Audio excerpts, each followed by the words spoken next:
Hi guys, so for today's vlog, pupunta kami ni G-Style sa Strawberry Farm. So ayan, on the way na kami. So actually, itong Strawberry Farm, mga 30 minutes away lang sa amin. At nag-aalangan pa nga kaming pumunta kasi nga mukhang uulan. Pero sabi ni G-Style, okay lang dahil mahina lang naman ang ulan. At mukhang magi-snow pa guys. Ayan, nag-snow na nga. So kung nakikita niyo guys, ayan, nag-snow. So tingnan nyo, nung dumating kami dito sa farm, ayan. So sobrang lamig at ayan. So nakikita nyo ba guys? Ayan, nag-snow nga. Pero banda dito sa amin, hindi naman masyadong nag-i-stick yung snow. Natutunaw agad siya. So, ayan, pasok na tayo. Bali dito sa Strawberry Farm, guys, parang 2,500 yen isang tao for 30 minutes. Ayan, na si G-Style. O, nauna na sa akin. So, ayan. So, susundan mo lang yung arrow kasi nga, alam niyo naman dito, guys. So, madisiplin ang mga tao. So, dapat din madisiplin tayo. So, ayan na yung mga strawberry. Ayan, mag-i-start na tayo. Actually, binigyan ako dito ng parang maliit na container na may kasamang milk. Pero dito sa farm na to guys, hindi refillable yung milk. So ayan, mag-i-start na tayong kumain ng strawberry. At doon ko lang na-realize na dapat pala dinala ko dito yung tripod ko dahil nga mahirap kumain ng strawberry nang iisa lang ang kamay. So ayan yung container na may kasamang milk.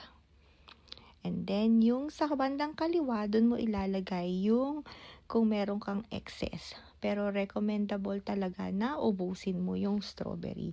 Yung parang dahon na lang yung ilalagay mo dun sa lalagyan. Ayan.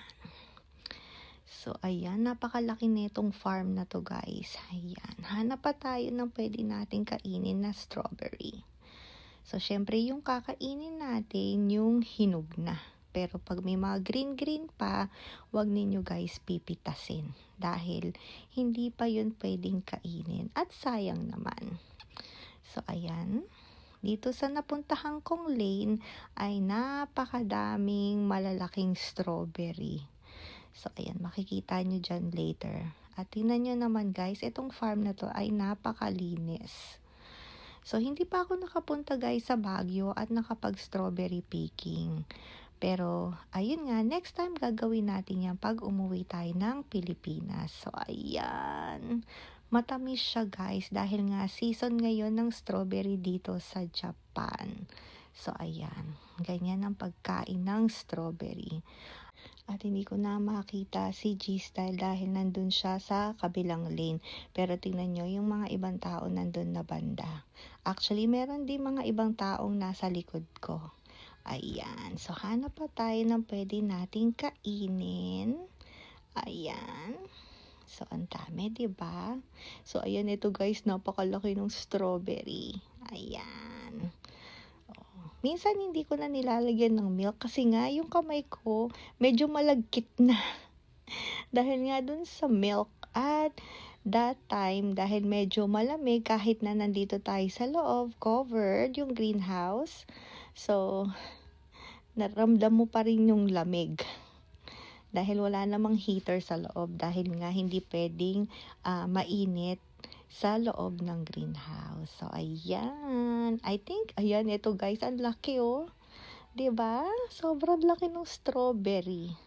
At, ayan, hindi nyo na kailangang hugasan dahil nga, okay na yan. So, kung gusto rin ninyo, punas-punasan nyo ng konti. Pero ako guys, diretso lang. Hindi ko na hinugasan or pinunasan. Diretso agad sa pagkain. So, ayan. Ang tamis kasi guys, kahit yung malalaki, sabi nila, yung maliit lang daw yung matamis. Pero hindi guys. Lahat masarap at matamis. So, ayan. I think sa Baguio ata guys ay open door. Or talagang hindi siya covered. Pero dito guys, dahil nga masyado silang talagang organized. Ayan. So, tingnan nyo naman, talagang alagang-alaga yung mga strawberries dito. Kaya ayan, si G-Style, nandun sa kabila. Ang dami na rin niyang nakain at nagvi-video din siya. So, kung gusto niyo guys, mapanood yung video niya. So, doon meron din siyang sa YT at dito sa Blue App. Ayan. So, G-Style Channel yung kanyang page. Ayan.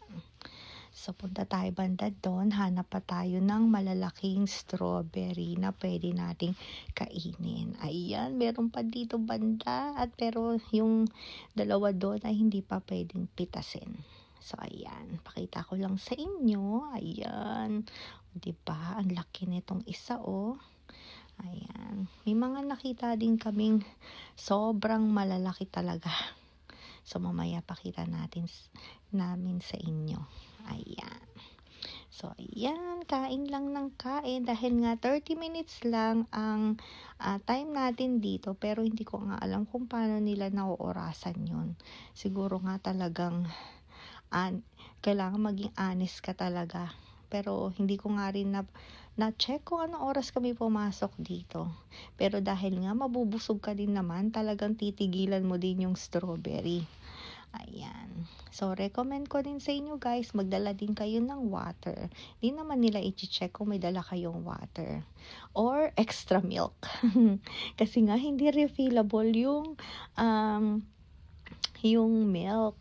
So, sa ibang farm, meron din ako napuntahan dati, refillable naman yung milk. Pero, field trip yun guys, kaya hindi ko alam kung kasama yun sa field trip ng mga bata. So, pero kung ganyan lang, siguro hindi rin siguro refillable.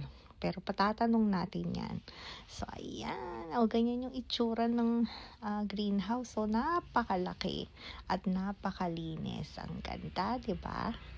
Ayan si G-Style, Ayan, nagpi-video, nagpi-picture.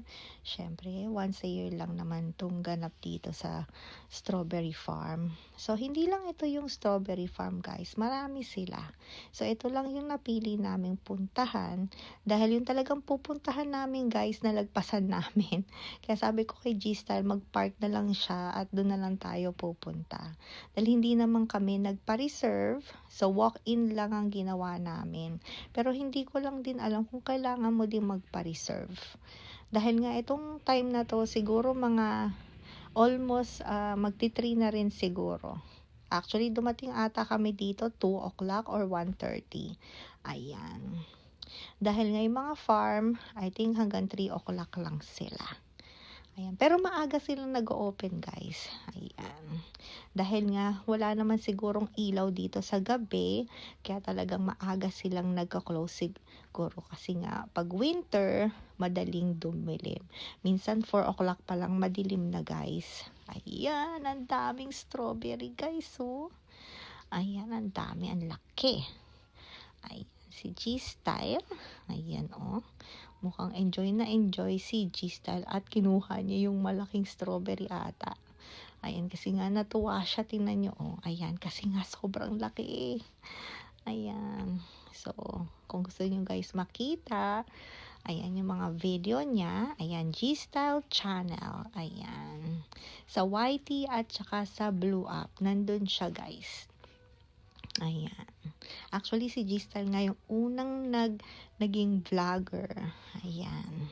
Pero, yun nga, dahil nga, naengganyo niya ako, so, sumunod ako sa kanya sa pagba-vlog. So, ayan. Ang dami. Ayan. Talagang hindi maubos yung mga strawberry. Talagang, kahit hapon na. Ayan. So, itong farm na to, hindi ko lang alam kung ilan yung greenhouse nila dito. Pero dun nga sa talagang pupuntahan namin, malawak siya. As in, malaki. Ayan. Parang may map pa nga ata sila. Pero ito parang maliit lang to. Ilan lang yung nakita kong greenhouse. So, ayan. Sana nga pala, guys, nung sa labas na video natin. Kaso nga, guys, talagang, nag-i-snow at saka umuulan at ayun nga, madulas. Kaya, dito na lang, dire-diretso tayo sa loob. So, ayan ang aking nakain. Pero ubusin natin yan kasi baka wala naman tayong planong mapagalitan. So, ayan. Tapos na tayo, guys. At nadaanan namin itong Cocos, so dito tayo kakain dahil nga kahit nabusog kami sa strawberry, medyo ginutom din kami kahit na 30 minutes. Actually kasi wala pa rin kaming lunch. So breakfast lang, kaya sabi ni G-Style, tara, yung madadaanan nating Cocos, doon tayo kakain. Ayan. So ayan kami. Naka-order na si G-Style. So, turn ko namang mag-order. So, ayan. So, pipindutin nyo lang guys dyan yung number na nandun sa menu para maka-order kayo. Medyo nahirapan din kasi akong mag-order dahil nga ayokong kumain ng rice. So, ayan. Talagang piling-pili yung kakainin ko. Dahil nga, pwede ko namang kainin lahat guys, pero wala lang talagang rice. At ayoko din namang masayang mag-order. Ayan. So, tingnan nyo. Pili-pili. So, hindi ko alam kung anong kakainin ko. Dahil gusto ko kasing set yung merong potato na may butter ata yung sa loob. So, ayan. At gusto ko rin ng soup, ng corn soup. So, comment down below guys kung nakakain na kayo dito sa Cocos. At ano yung in-order ninyo para next time, yun din naman yung o-ordering ko para matry ko din naman. Dahil nga minsan talagang nahihirapan ako lalo na pag ang restaurant ay katulad nito na puro rice yung siniserve nila. At hindi rin naman ako guys mahilig diba sa burger. Sa hotdog sandwich, ayan, yan yung kinakain ko. Maski nga 'di ba sa Shake Shack, hindi ako kumakain ng burger unless na order na ni G-Style dahil nga nanghihinayang naman ako. So ayan, kukuha na tayo ng ating drink. Ayan yung drink bar nila, kasama yan sa set na in-order natin. So hindi ko alam guys kung ano tong syrup na to. Ayan, baka kasama yan sa tea. Ayan, may ice maker at yung mga soda. At ito guys, yung fruit na yan. Ayan. Kukuha tayo niyang fruit. Healthy option nga, 'di ba? So, ayan. Fruits and carrots. Ayan. Hopefully, walang kasamang pineapple dahil wala naman tayong planong mag-breakout. At I think hila akong dalang gamot. So, ayan. And then, punta na tayo kay G-Style. Ayan, masarap siya guys. Talagang healthy. So, syempre pag may healthy na mga ganyan, yan ang ipipick natin. So, ayan, tumating na yung order ni G-Style na fries. At yung dip niya guys, masarap siya. Masarap pala yung ganong klaseng dip. Para sang salsa na dip. At ayan na yung corn soup ko. So, ayan, kakain na tayo. Pero medyo mainit pa yung ating soup. Ayan. And then maya-maya siguro darating na rin yung mga in-order pa nating iba. So, ayan. Dumating na ang robot nating waiter. O, diba? Ayan, matagal-tagal din tayong hindi nakakita nito. So, ayan. Ito na yung mga iba pang order. I think kay G-Style ata to. At dahan-dahan dahil nga mainit yan. Parang sizzling plate yan eh. Tapos, ayan, may soup siya. At meron ding rice. Dahil nga set yan guys eh. I think yung na-order ko dito may kasama ding rice. Pero small lang yata yung pinik ko. Ayan. So ito yung in-order ko na sizzling. I think hamburg ata ang tawag dyan. Tapos may sauce on the side. At ito yung kay G-Style. Ayun guys yung bread na sinasabi ko na may butter. Ay no, hindi pala bread. Potato na may butter. Ayan. And then, may soup na kasama dahil set meal yan at rice. Actually, yung sa akin din may rice pero pinik ko small lang kasi nga wala talagang choice. Set talaga siya. So, ayan. Kain na tayo. At medyo mainit-init pa ang ating hamburg. Yan ang tawag nila ata dyan, Hamburg steak. Ayan. Mura lang dito guys sa Cocos. Ayan, kaya talagang sulit din naman din. Hindi tinipid kahit mura lang. So, ayan, kain na tayo. So, dito pala sa Cocos, pag enter mo, may number na lalabas. Kala namin tatawagin yung number, yung pala yung seat number mo. So, hindi ko na napakita kanina kung paano yung gawain nila dito. Actually nakakain na kami sa Cocos, lagi ko lang nakakalimutan dahil nga walang malapit na Cocos dito, malapit sa bahay namin. So, ayan. Tapos, gaganon-ganunin mo. Ididip-dip mo pa siya doon kung gusto mo pa siyang lutuin. Ayan. Hindi ko alam ang tawag dyan. Parang something na magnet. Parang magnet siya or stone something na heated. Ayan. So, ayan yung itsura niya. Gagayang-gayanin mo lang siya. So, hindi ko alam tawag dito guys. Comment down below. Pero, worth it naman siya kung gusto nyong medyo cook pa yung hamburg ninyo. Ayan, si G-Style, enjoy na enjoy sa kanyang food. Ayan. Dahil nga masarap kumain dito, lalo na tanaw mo yung view na maraming dumadaan na sasakyan. At yun nga, yung weather, relaxing. At dumating na naman si waiter. At kasi, ayan, pinaserve ko na yung aking dessert. Yung pudding. Yung aking paboritong pudding. Ayan, ganyan yung itsura niya.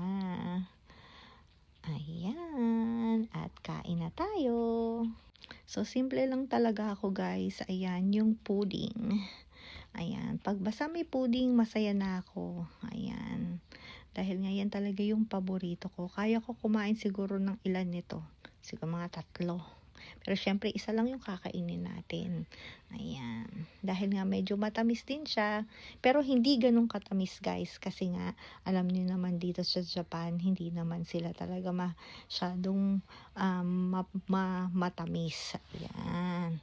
So, tamang tamis lang. At syempre, inom tayo ng tubig yan dahil nga dessert pa rin yan. Ayan, ang sarap guys. So, talagang craving satisfied at magbabayad na tayo ng ating bill bago tayo umuwi. So, ayan. O, diba? Yan yung Cocos. Ang ganda, diba? Ng labas. Nakaka-relax. Walang traffic. So, ayan. Baba na tayo at baka madulas. So, ayan. Puntahan na natin si Giselle sa parking. At, ayan. Tingnan nyo, lumalakas yung ulan. So, uwi na kami, guys. So, paano, guys? Hanggang dito na lang ulit. Thank you, guys, for watching. See you, guys, next time. Bye, guys!